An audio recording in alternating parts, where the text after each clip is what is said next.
Hi viewers, நான் உங்கள் Pawan stay. கனமா மீன் வறுவல் என்னோடய ஸ்டைலில் வாங்க ரெடி பண்ணலாம். கனமா மீனை நல்லா க்ளீன் பண்ணி எடுத்து வச்சுக்கோங்க. கூட மஞ்சத்தூள் சேர்த்துக்குங்க, இஞ்சி பூண்டு பேஸ்ட்டு சேர்த்துக்குங்க, தேவையான உப்பு சேர்த்துக்குங்க, மிளகாய் தூள் சேர்த்துக்குங்க, குழம்பு மிளகாய் தூளும் சேர்த்துக்குங்க, கொஞ்சமாக கரம் மசாலா தூள் சேர்த்துக்குங்க. இதை நல்லா நம்ம மிக்ஸ் பண்ணி விட்டுக்கலாங்க. ஒரு 15 நிமிஷம் தட்டு போட்டு மூடி வச்சிடலாம்.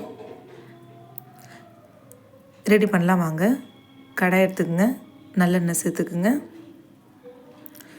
எண்ணெய் காஞ்சோன்னே சோம்பு சேர்த்துக்குங்க. சோம்பு பொரிஞ்சு வரும்போது கருவேப்பிலை சேர்த்துக்கலாங்க. இப்போ 15 நிமிஷம் மிக்ஸ் பண்ணி வச்ச கனவா மீனை சேர்த்துக்கலாங்க. அது எண்ணெயிலே நல்லா மிக்ஸ் பண்ணி விடுங்க. அது கொஞ்ச நேரம் குக் ஆகட்டங்க. நம்ம தண்ணி இதுக்கு சேர்க்க தேவையில்லைங்க, ஏன்னா கனவா மீனில் தண்ணி சுரக்கும், அதுலேயே குக் ஆகிடும். தண்ணி நல்லா வற்றிச்சு பாருங்கள். நல்லா ஃப்ரை ரெடி ஆயிடுச்சு. இந்த டைமில் நம்ம மிளகு தூள் இல்லாமல் மிளகு கொஞ்சம் ஒன்றடியாக மிக்ஸ் பண்ணி சேர்த்துங்க, ரொம்ப டேஸ்ட்டாக இருக்கும். அது நல்லா மிக்ஸ் பண்ணி விடுங்க.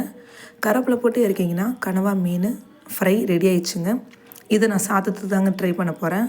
உண்மையிலே சாதத்துக்கு சூப்பராக இருந்துச்சு. நீங்களும் கண்டிப்பாக ட்ரை பண்ணி பாருங்கள். தேங்க்யூ, பாய்.